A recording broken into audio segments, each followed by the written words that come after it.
Welcome back to Questing Time. I'm Paul Foxcroft, and this is episode 18 of our first series. You join the player characters as they are racing across the blasted landscape of hell in a dune buggy and, I guess, evil motorcycle powered by souls that they've borrowed from the terrifying night hag Mad Maggie as part of a quest about which the players know almost nothing. They've asked no questions. They're retrieving something, they don't know what, from people they've asked nothing about. Tied to the bonnet of their dune buggy, or hood if you're American, and some of you are, is a madcap, a sort of lunatic, screaming little gnome fella from the Avernus rulebook. I just thought the art looked cool. A lot of the artwork in the Avernus book is by Richard Whitters, who's one of the art directors over at D&D. I just really like his art style, and he's a really nice dude as well, but his art is super good. Check out his Instagram, which I'll link to in the description. But he put sketches and stuff up there. I really like his art. Go look at it. Let's catch up with the players as we descend into what could be a very long period of time of referencing Mad Max Fury Road. And no bad thing. Off we go.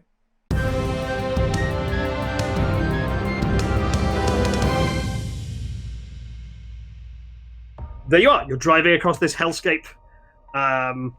What are you doing? Bear in mind, I just want to sum up a thing. How do I put it? You have accepted a quest from a genuinely dangerous entity to retrieve an object about which you know absolutely nothing from some creatures you have asked no questions about. This is very much in keeping with the theme of this show, which is different record. Yeah, just getting minimal intel on the most dangerous possible available things. So that's your situation. You are riding through across this sort of hellish plain. Well, I say hellish, it's hell. What is the chat like? Like, take me to this. You've got like, we'll do like a couple of minutes of saddle talk. We're not quite in on our vehicles yet. You are. We're in mid ride. But they're all on one vehicle and I'm on another. Yes. But am I conversationable? In character. For the purposes. For the purposes of the scene, yes, because otherwise it's like then you can't interact with the show. So yeah. I mean, I imagine the engines are quite loud, but I also imagine that the Rough Knight can shout. I imagine he has a sort of blessed-esque quality to his voice. Half alive! Guys, we should heal up.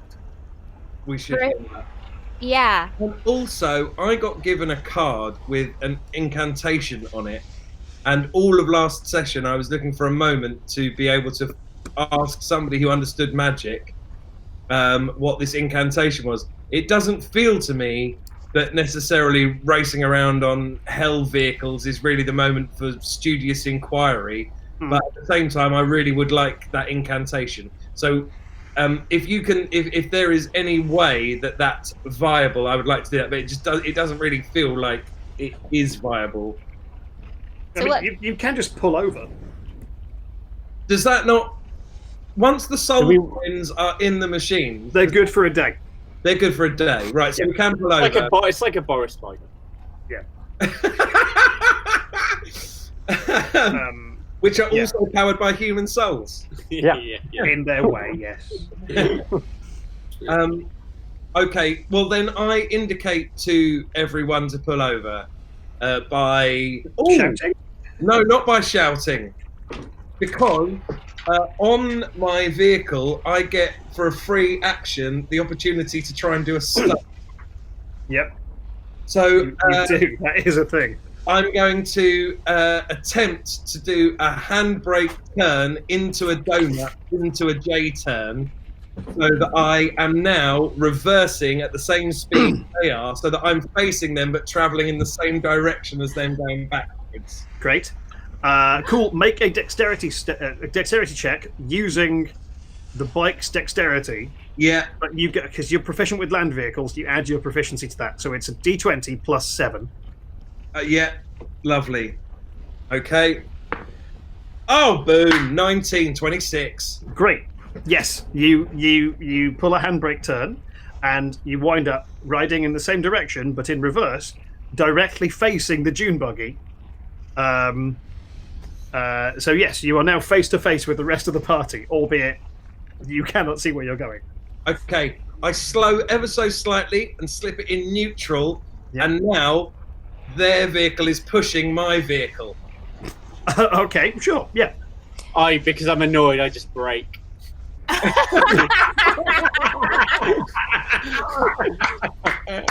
I'm stopping. Nope, he's messing about. I'm stopping. Sure enough. The dune buggy, the Tormentor dune buggy, slows to a relatively quick stop, and the Rufus, your Devil's Ride, rolls backwards for a while, and then just sort of stops, and then teeters to one side, but you put your foot down to catch it. Yeah, they brake. I'm going to whack the handbrake on this thing, and as it's braking, I'm going to jump out. Okay, it's less a case about you. The thing for you, I would keep in mind the idea. Have you seen Akira? Yeah. Yeah. Imagine whose bike is it? Tetsuo's bike, but black and insectoid. So it's got like a big front piece, but like it's less out. You can hop off the side of this really easily. Yeah. Yeah, but what I mean, it's going to crunch backwards in the brakes, and as the brake goes hard on, I'm with you. They're braking, then I move further away, and as I crunch the brake, I just jump back off the front. But now I'm walking back towards where they're braking. It doesn't even look like that. As the bike sort of spins slightly, it sort of rotates to the side. All you do is walk forwards off of the bike. Yes. And the bike spins to a halt, and the kickstand just juts out from beneath it. And the dust cloud that's kicked up, or it's less dust and more fingernails, but blows past you, and a couple of abyssal chickens fly past, a la John Woo. Yeah. I slow ours down, and even though there's no road, I still pull over to the side, and I look to the Rev and go, "Thought you'd like that." Solid work. Yep. Yeah. So as I get to the bike, I whip out this card, and I double finger it to hardcore, and go, "Have you got any idea of what that says?" Remind us all which card it is. This card I was given by, I think it was the Cloud Giant, wasn't it? I'm pretty sure the Cloud... was it, though? All I've got is that I got this card. I can't remember who it was. Oh, no. It was in the Plane of Air. Yeah. It was the last thing I got from Rosenstein and Gildenkrantz. Righto. They gave us a few bits before we set off, and one of them was a card with an incantation on. Yeah. And I looked at it and I didn't know what it was, but somebody who knew about it. I don't think it was Rosencrantz and Guildenstern. I think it was you got this from two men called John. That's right. It's the two Johns. Thank you, the chat. Thank you, the chat, and thank you. And Paul. it's a card. It's the summon a song incantation. Oh yeah, so you can get a song when you want one. Yeah. Oh fuck me! I want that badly. Okay, so do I now know that incantation? No, you don't. Oh, actually, would the Rough Knight please make an Arcana check? Okay. Which I know he's not great at. 11. 11. Okay, so you realise there is a sort of... It's basically a once-a-day use item. And it's a... How do I put it? It's just a physicalized version of a spell. So like the spell's already basically been cast in perpetuity, but to power it, you have to do the motion components of it. Right. And you misstep it a couple of times. It's basically a little dance. It involves you with your arms forwards, jumping a sort of square, and bobbing around in a sort of quite robotic fashion. And then as you do that, nothing happens for a second. You hear what almost sounds like a dial tone, but like a lot more sort of like... It's static in the way that scratching nails down a chalkboard is static. Yeah. And then... then a piece of music plays, and it is the They Might Be Giants song, Dirt Bike from from the album John Henry, I believe. Dirt bike, baby. Nope. So yeah, basically all of you can now hear a quite lachrymose song about the advance of dirt bikes into a town. I just lean over to Rev and Phillin and go, "Is this what you stopped us for?" You think so? So yeah, and that song plays in its entirety, which I believe is 2 minutes. It's 3 minutes and 5 seconds. But we can't play it on Twitch because of how laws work. But you could go on YouTube and play it to yourself now. Absolutely, you could go on YouTube and play it to yourself. And then, and that finishes, and the live version from first album live of Don't Let's Start also plays. Don't let's start. This is the worst part. Yep. I believe for all the world that you are my hungry little girl. So don't let's start. Yep. Yeah. Does Max play along or? No, Max is just gibbering to himself, lunatically on the trying to free himself from the restraints. He does not seem to like the fact that he's not in motion. I can't help but tap my legs as if I'm drumming as I go, like, guys, we really need to heal and probably, get the thing. They say music is a great healer, actually, Miss Claire. Okay. They do say that. Do you also need any actual healing, Phillin? No, I've been quite out of trouble these days. Quite the man of my own. Don't need nobody's help. All right, thank you very much, Miss Claire. Okay. Ruff? Need healing? I'm just below half hit points. Well, that's not what you would say. I feel about half as good as I could. Yeah, then you need healing. And you look half as good as that. If I was going to express it as a percentage of how much blood's currently in my body. Okay, so I'm going to do cure wounds on... Like, Jack, do you need healing? I feel like Jack could do his own fucking healing. What's up with Yeah. As a healer, I feel like I've got this. Why don't you heal each other? It might be nicer. Wow. Well, I summoned song and it's Marvin Gaye's Let's Get It On. I'm afraid it is only from the Giants back catalogue. So it is, and it is at random based on my owning all of their music and me using a randomizer to find it. So the song that comes up is from the album Nanobots is Call You Mom, about a man dating a woman who reminds him of his mother. I think we'll just cure each other. I'll just cure us Yes. out. Okay, I'm going to do curings on me and on Ruff, even though he says he's half fine. Phillin, are you sure? I am feeling peachy and just want to get on with this quest that we don't need to be on because I have the custard. So let's just get this thing over with, okay? Okay. Like, you guys are all acting weird. Like, weird. Can I, Paul, do an insight check or something to find out what's going on? Yes. Yeah? Yes, you can. Thank you, Ed. I got 14. 14. Actually, well, yeah, you're okay. We'll assume that you know some of the lore of Hell because of your background being a tiefling and whatnot. You are reasonably convinced that the plane you are currently on is starting to affect these three guys and probably pulling them towards lawful evil in their alignment.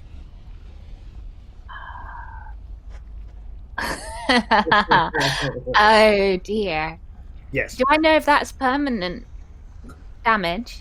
You don't. But your wings are permanent, so the implication must surely be... No. Okay, guys. I think hell is affecting you. Please, can you fight that urge? Actually, Briony, make an Arcana check. Make a religion check. I don't think. Rufus, heal 14. I'm healing 12. Hell isn't affecting me in no way whatsoever. Does anyone have a cigarette? Matt, are you still in the car? Yeah. There's a glove box. There are cigarettes in the glove compartment. I use my little flame hand to light it. Yeah. And I smoke, but I don't inhale, because I'm not evil yet. I am gonna use my pearl of power also while we're stopped to. Is there anything else in the car, by the way? I've not looked. Yeah, there's a hip flask in the same glove compartment. There are a set of proper aviator goggles, sized for one of you guys. There's also like there's a couple of there's at least one hat. Like one's got like a sort of I can't think of the right term. You know, in the what have you? Forget what I was going to say. That hat is in the car. You could have also picked new hair. There is also a fairly inexpensive blonde wig. Claire puts that on. Yeah. And there's also a set of there's cookies of the chat. There's also a set of fluffy dice. But because it's hell and it's lawful, all the numbers on the dice are 3.5. I got 15 on religion check. 15 on religion. Okay, yeah. Then you can tell the effect. This alignment shift isn't permanent as long as you don't stay in hell for too long. And you reckon that period of time it'll be fine as long as you get out of hell within inside of about 24 to 30, between 24 to 72 hours. You'll have a chance this isn't permanent. Okay, guys, we really need to get on task. Okay, I've been saying that for so many minutes now, Miss Claire. Okay. Sorry, Neath Fox. That's exactly what I was trying to describe, but I forgot the word aviator.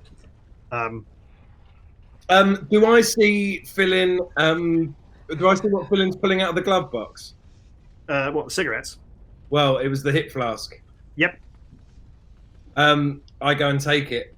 I see you come in and just down it. Hooray! Matt, it's disgusting! Between the two of them and just hold them back. Matt, it is absolutely disgusting. Please roll a D100 as you drink demonic ichor. Oh, no!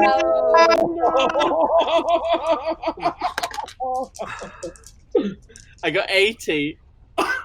80.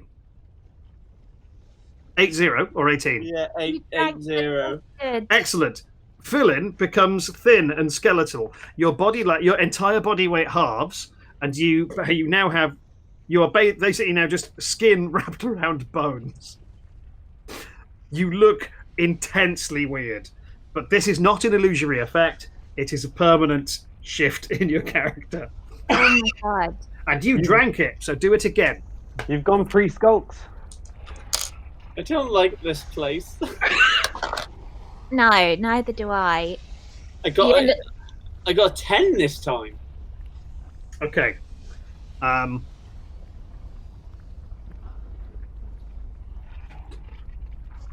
Roll a D6 for me. Okay. Got 1. Okay. And wish I'd let you take it.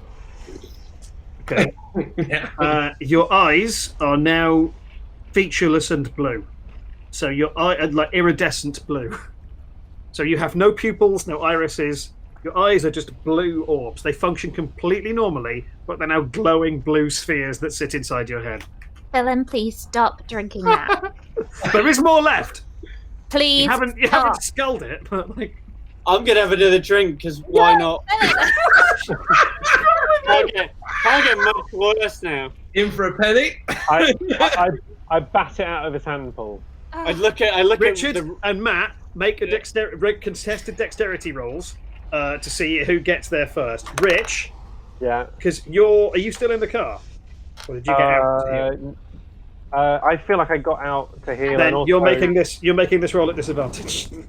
I look at the Rev, look at myself, and go, I knew smoking was bad for you, but I didn't think it'd happen this fast. He thinks it's the cigarettes! I got 18. And Matt, I got 11. Richard, you're rolling at disadvantage and you got 18. Yeah, I rolled 2 19s. Incredible! Yeah. So then you got... Who are you? So the Reverend sees this happen, runs up the bonnet, over the windshield and just grabs this flask out of his hand and then twists in midair and lands superhero style without spilling a drop next to the vehicle. Not on my watch. I just pour the rest onto the floor. Why? But it's fuel for the car. Where you pour it on the floor, a beautiful flower immediately just grows and blooms and opens, and a screaming human face is inside, and then it dies and withers away. Okay. Jack, that was really impressive, and really not. Well, look, we're all learning. Dylan, let's get back in the car and drive. Dylan, you no longer look like my twin, which is actually, my twin doesn't look like me, so it's more like my twin. I don't know. This could be exactly what your skeleton looks like. I just realised something, Matt. I should have given you a Constitution save. Oh, please. To let you prevent those effects. So would you make one Constitution save, please? Papa needs a new buddy. Natural one. Oh, no, it's all right. It's a 17. Okay, you can pick one of those effects to be temporary, but the other one is permanent. Because you did just drink it. This is assuming you come into light contact with it, and you sculled it, so... I'm definitely keeping the blue eyes, obviously. I'm not going to add the skeleton body. All right, great. So over the next 5 minutes, your body just sort of reinflates. It feels very weird. It's also, I should point, this process is exceptionally painful. I'm trying to hide the pain, so every now and again I look to the Rev and go, "Oh, you must have been working out, Mr. Hart." Lovely stuff. And then, as I say that, I would probably swerve the car because we'll be driving again in a minute. Yeah. Yeah. So, with that in mind, what's next for you guys? Well, old Bagsy over there, where's he pointing? Let's get back He's still to the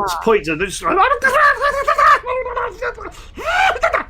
pointing in the middle distance, like he's pointing in a definitive location.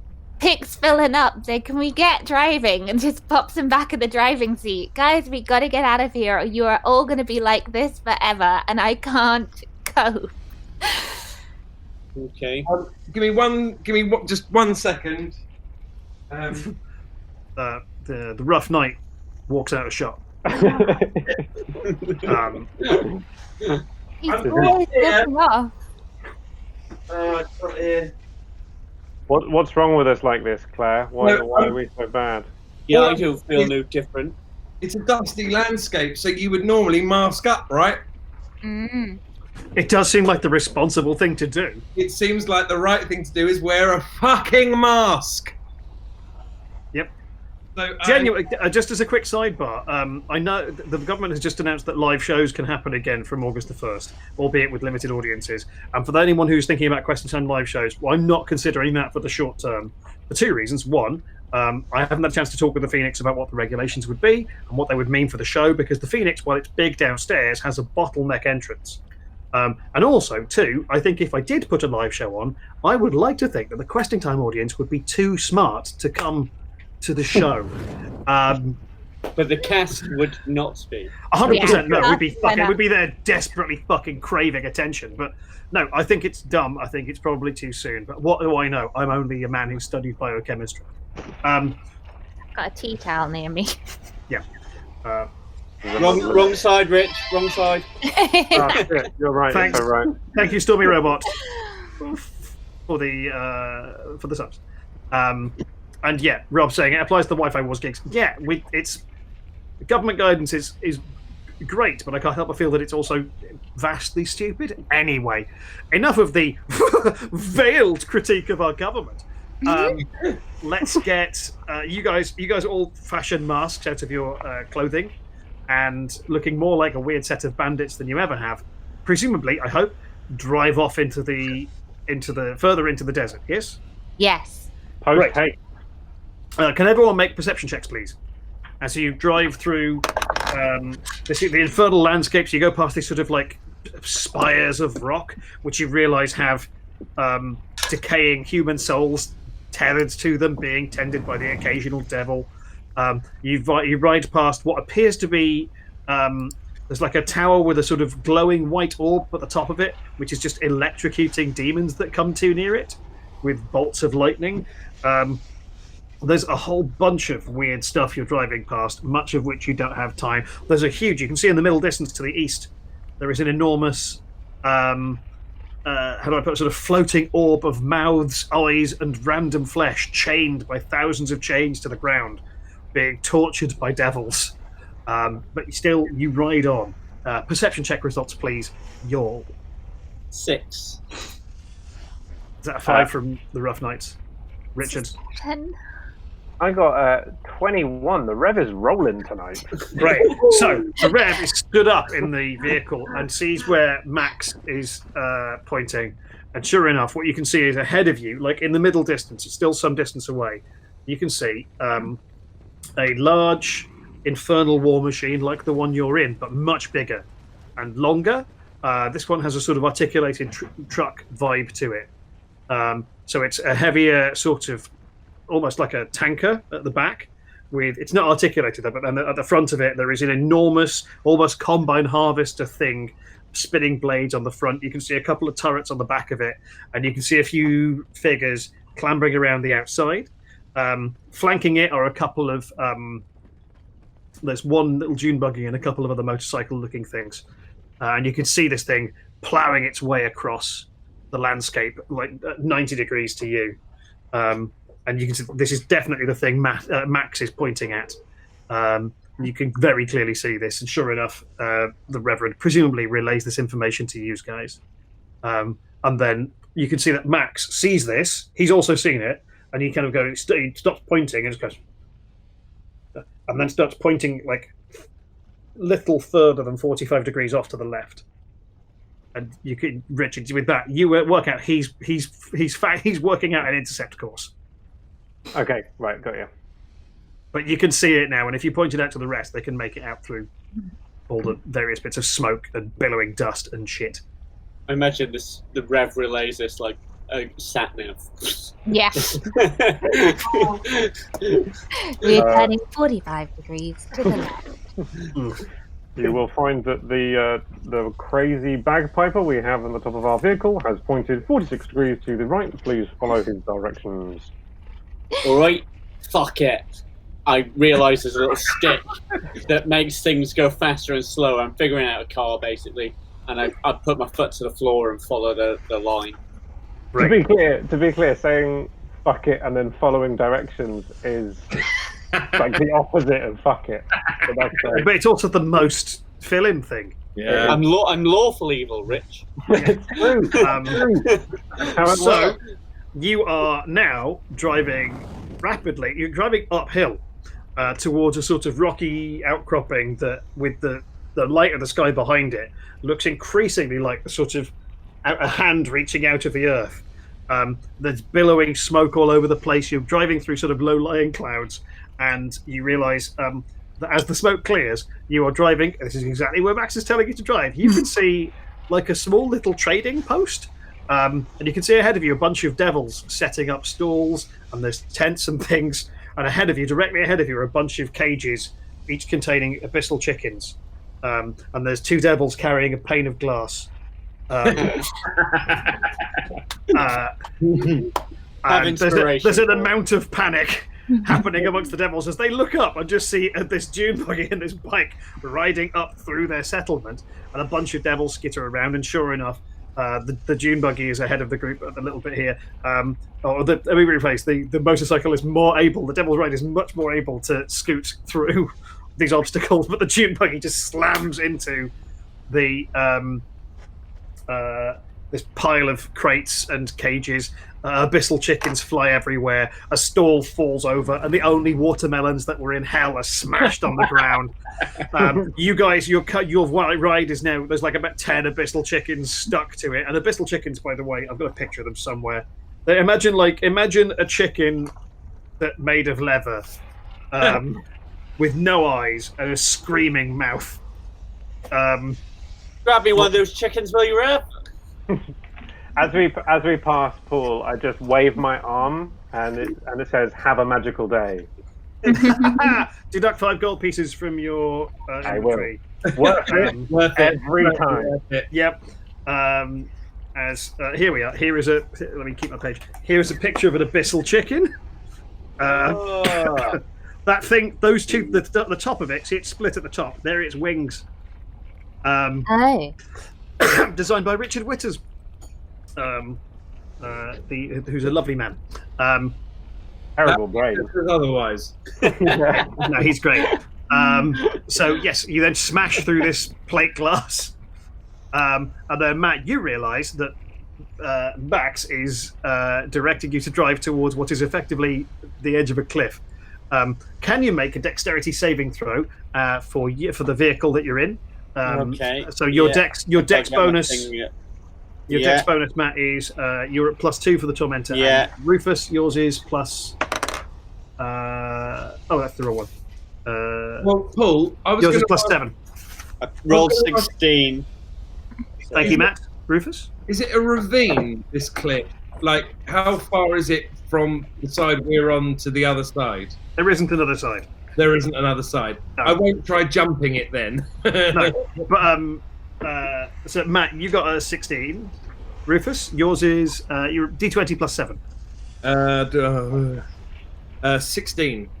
Great. So both of you get to the edge of this cliff and just drive off into nothing. And there is a moment of air, just air, as you kind of like crest this and then start to fall. And what you both manage to do is just negotiate things so that when you do hit the ground some feet below you, you have A, caught up significantly with the thing you're chasing, and B, no one falls out of the vehicle. Actually, wait. Nobody falls out of the vehicle except for the Reverend. What? Why? That's so unfair. Rolling really well. Yes, but hang on, wait. As the Reverend, as the dune buggy bounces on its axles a couple of times, the Reverend loses his grip, and with his left hand grabs the side of the dune buggy, and his right hand falls. And you've got your shield in your right hand. Damn straight. It looks like you're going to hit the ground, and you realise your shield, a holy artifact of your god, who is lawful good, your shield, almost magnetically, is repelling itself against the very floor of hell. Almost hovering. And so you're kind of holding yourself up by pushing. Oh, I know where this is going. You're almost holding yourself up by pushing the shield against the ground. Yeah. So yeah, you've got. The chat gets it. I step onto the shield. You step onto the shield. You loop your feet into the shield hooks, and you are able to keep pace with the dune buggy by hovering like Marty McFly. Oh my god. Oh, please. Oh, Paul. Can we just, sorry, I know we're right in the middle of it. Can we all just take a second here? Please, just a Oh, so nice. Came up with that last night. I don't want to tempt fate. Just fucking wait. Come on, manure car. Okay, so terrible instruction, Matt. Awesome, very specific pornography. Stuff can be two things. Here's the thing, Who Blue? You can just nick this for your game. That's the virtue of this stream. Paul nicked it from a film, I think. So yeah, I did. I absolutely did.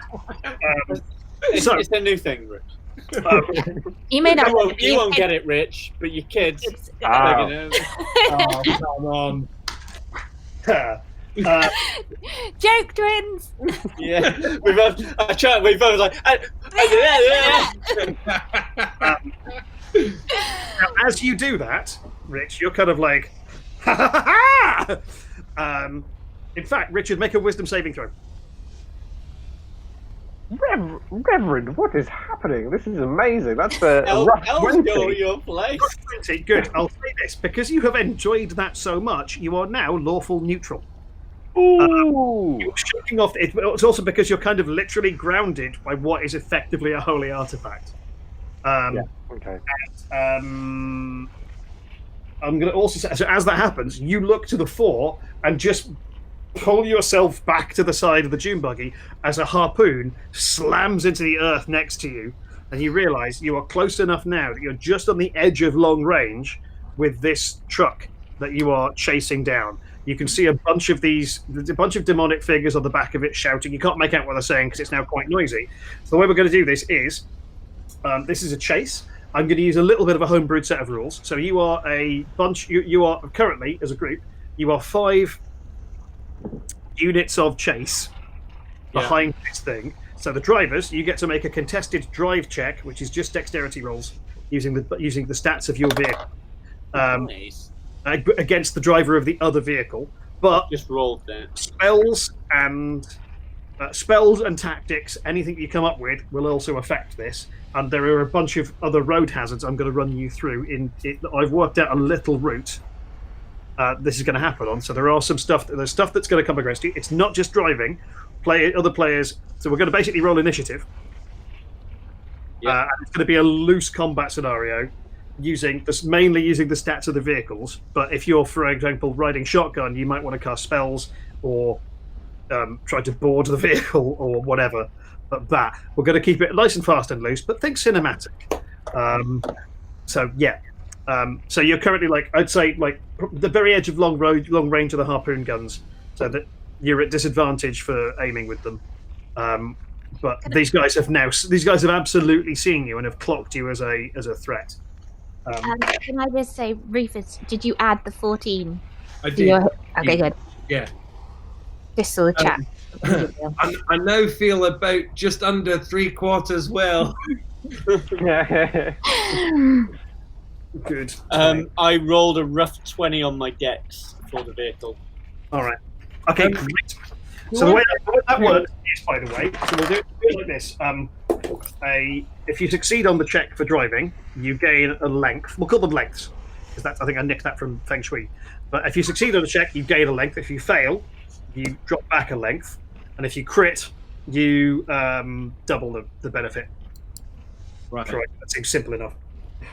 I should also point out, and this might just be too stupid, but as you are... Sorry, Paul. Yeah. We've been doing this now for what? This is week 17, and you're introducing the concept that something we're about to do might be too stupid. But as you sort of track into pursuit of this thing, Matt and Rufus, and actually anybody in the vehicles, will notice that there's a sort of grinding sound. The engine's you can feel something changing, and a sort of box appears. Sorry, Plague Dog. I'm just going to give you a quick before it's out of the chat. Where is it?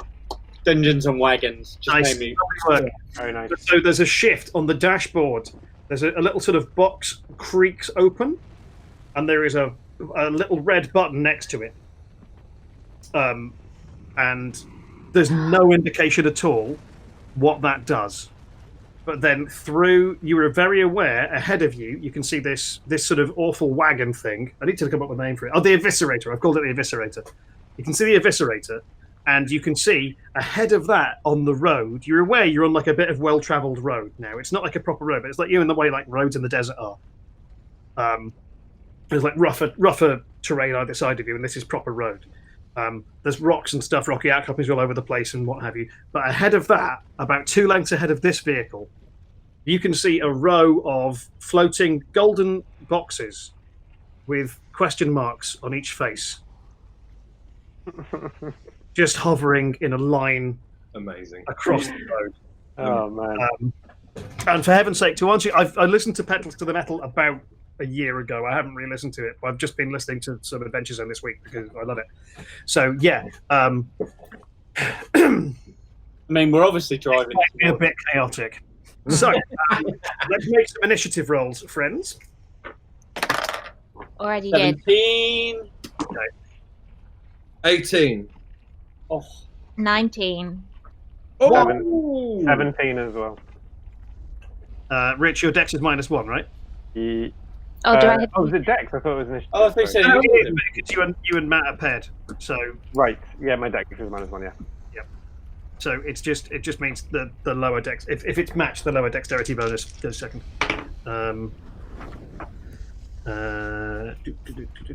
So that one we'll just have all the bad guys go on the same initiative because it's much quicker that way.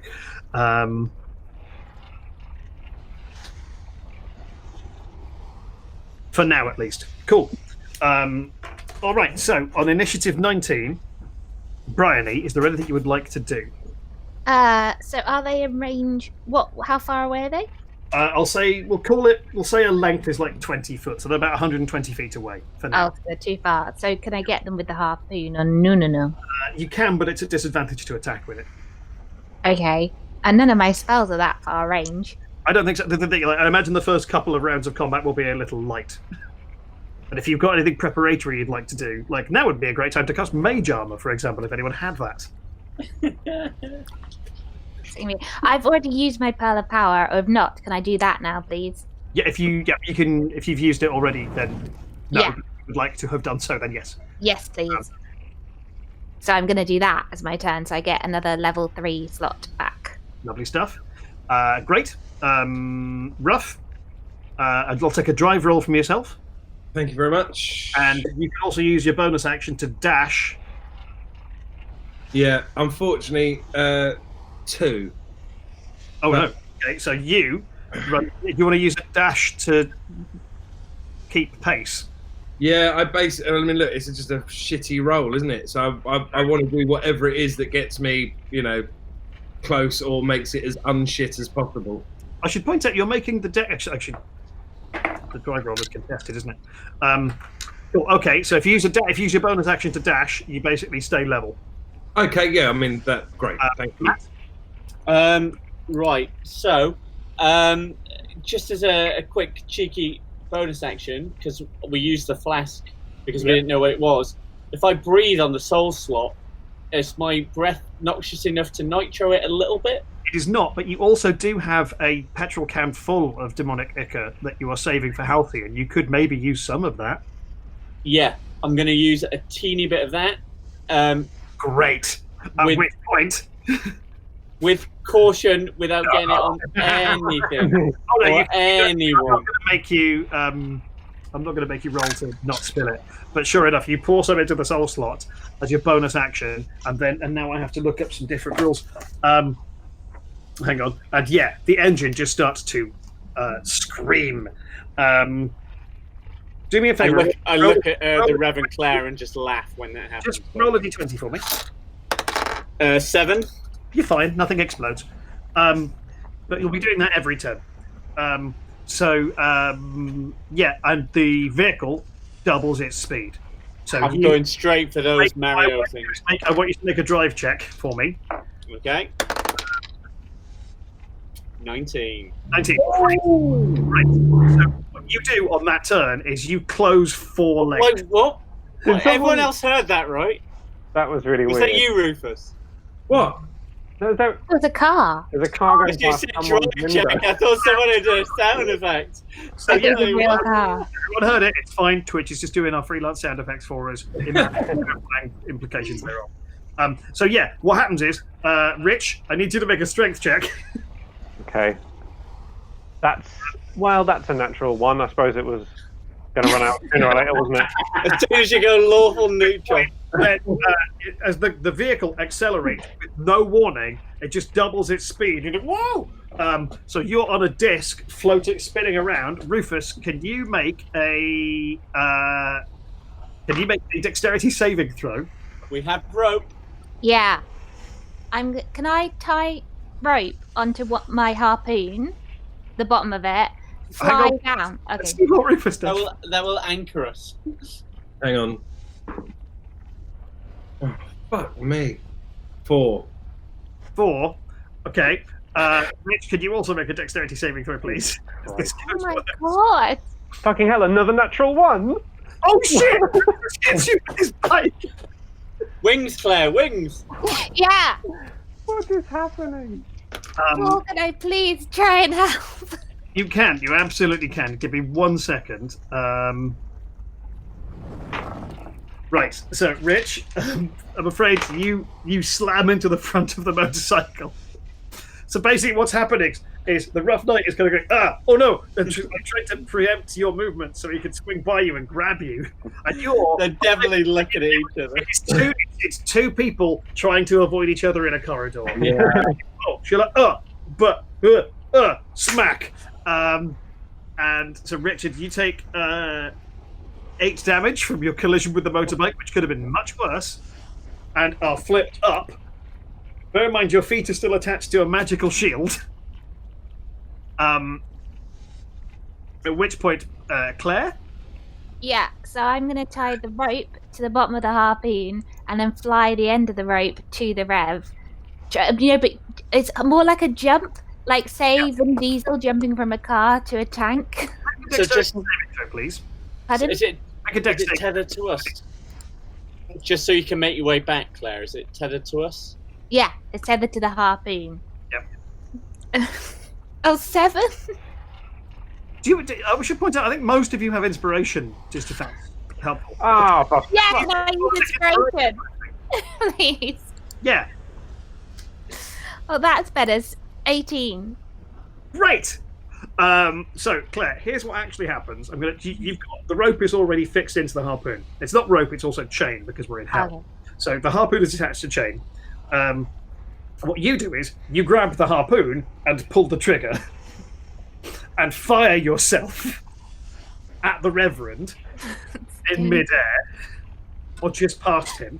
You then use your free hand to grab the Reverend, and now you, using your wings as a sort of sail, are now paragliding in midair, holding the Reverend behind this incredibly fast vehicle, with no means of winding yourself back in because the crank and the release lever is at the other end. But you are at least still, like, as part of this. Let me point out, this is not how I thought this would go on. When's it ever gone the way you thought it would go, Paul? Yeah, exactly.